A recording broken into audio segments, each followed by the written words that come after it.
பிரதீப் ரங்கநாதன் நடிப்பில் அஸ்வந்த் மாரிமுத்து இயக்கத்தில் உருவான திரைப்படம் டிராகன்.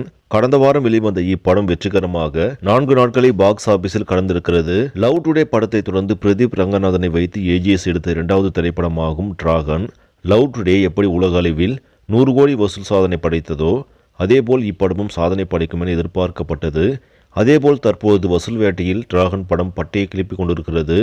இந்த நிலையில் 3 நாட்களில் இப்படம் எந்தெந்த இடங்களில் எவ்வளவு வசூல் செய்துள்ளது என்பது குறித்து தயாரிப்பாளர் அர்ச்சனா அதிகாரப்பூர்வமாக வெளியிட்டிருக்கிறார். இதில் தமிழகத்தில் மட்டுமே 25 கோடி வரை வசூல் செய்துள்ளது. மேலும் கேரளா, கர்நாடகா, வட மாநிலங்களில் 4 கோடிக்கு மேலாக வசூலித்துள்ளது. ஆந்திரா மற்றும் தெலுங்கானாவில் 6 கோடிக்கு மேலாகவும், வெளிநாடுகளில் கிட்டத்தட்ட 15 கோடி வரை வசூலித்துள்ளது இப்படம். இதன் மூலம் உலக அளவில் 3 நாட்கள் முடிவில் 50 கோடியே 22 லட்சம் ரூபாய் வசூலித்துள்ளதாக அதிகாரப்பூர்வமாக அறிவித்திருக்கிறார்கள். அது மட்டுமல்லாமல் இன்றளவும் டிராகன் படத்திற்கு மக்கள் நல்ல ஆதரவு கொடுத்து வருகிறார்கள். அதேபோல் 4 நாட்கள் முடிவில் இப்படம் 55 கோடிக்கு மேலாக வசூலிக்கும் என்ற எதிர்பார்ப்பும் இருக்கிறது. இதனால் ரசிகர்கள் உற்சாகத்தில் உள்ளனர்.